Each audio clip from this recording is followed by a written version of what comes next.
Shockey Jock Louis told a story about a former teacher who asked him what he wanted to do in college. Shockey said, play football. He says his teacher told him to think of something more realistic.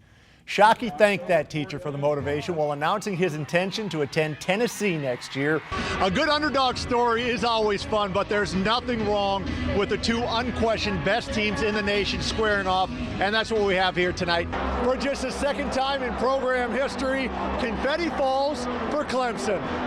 Seneca Millage, look into that camera and tell the folks where you plan on continuing your football and track careers. Coach Mesko teaches his players to always be ready to shoot. If for no other reason, it might lead the defense to lunge out at you, at which time you can dribble past them. The Eagles will try and do these things against a tough and physical Florida State defense tomorrow. In Tallahassee, I'm Bill Halter, Wink Sports.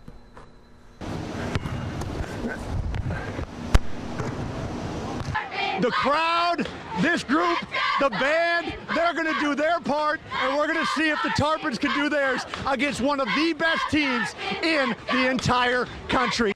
He kept his arms all squirmy, and then he rolled over. Right when he rolled over, I just sunk it in. Okay. Caught the triangle and then squeezed it in nice and tight. You're choking him out with his own arm, correct? Yeah, yep. Thank you, Chris. Also breaking, a drunk driver mows down a man walking along I-75 and then takes off. It happened early this morning near the Fruitville Road exit in Sarasota. So I say we start off just hitting liners, making contact, and then we work our way up to stroking out bombs. Oh, come on! If the Buccaneers can make the playoffs this season, not even win a game, but just make the playoffs, it will be a success. I think even the most ardent Bucs fan would agree with that. If you want to make the playoffs, though, you need to win home games against the Rams. The Tampa defense allowed a long touchdown its first time out, but got it back on LA's second possession. Quan Alexander steps in front of the Case Keenum attempt, 38 yards to pay dirt, but Roberto Aguayo missed the extra point. He also missed a field goal later on. Bucs up 13-10 in the second quarter. Tight end Austin Seferian-Jenkins was released on Friday after being arrested for DUI. Well, Jameis Winston still has Cameron Brate to throw to. 20-10, Brate had 2 TDs. It's looking good for the home team, but the Rams cashed in a turnover for a touchdown right before the half. They scored again in the third to take a lead, and then Winston stripped Ethan Westbrook 77 yards the other way, and the Bucs are now down 11. The deficit was 37-32 when lightning struck, emptied the stands. It was an hour delay.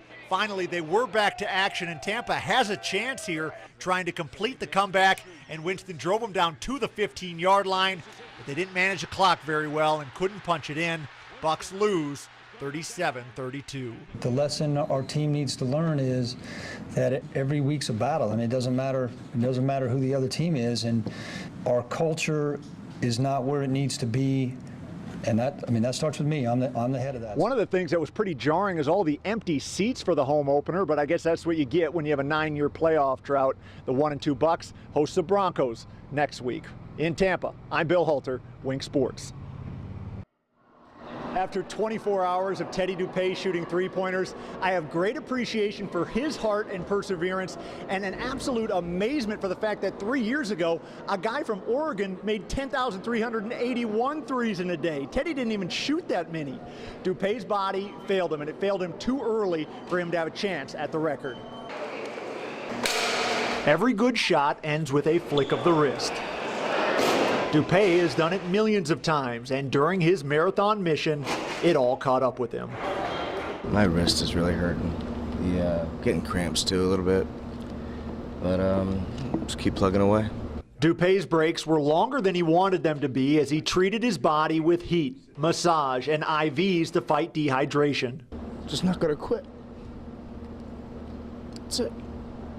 As the sun rose again, so did Dupay's spirits as he refocused on why he was doing it. Suffering through this sends a good message. A lot of kids are going through tough stuff, a lot tougher than having to shoot and putting your body through, pretty excruciating circumstances. At the end, an exhaustive grunt for every heave. In the last couple of hours, the goal was to make it to 5,000. In the final minutes, Dupay reached that milestone.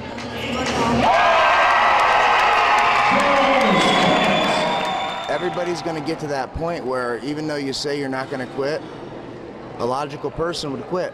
And that's where being, unlogical and just sticking to your guns. You're never going to win when you quit.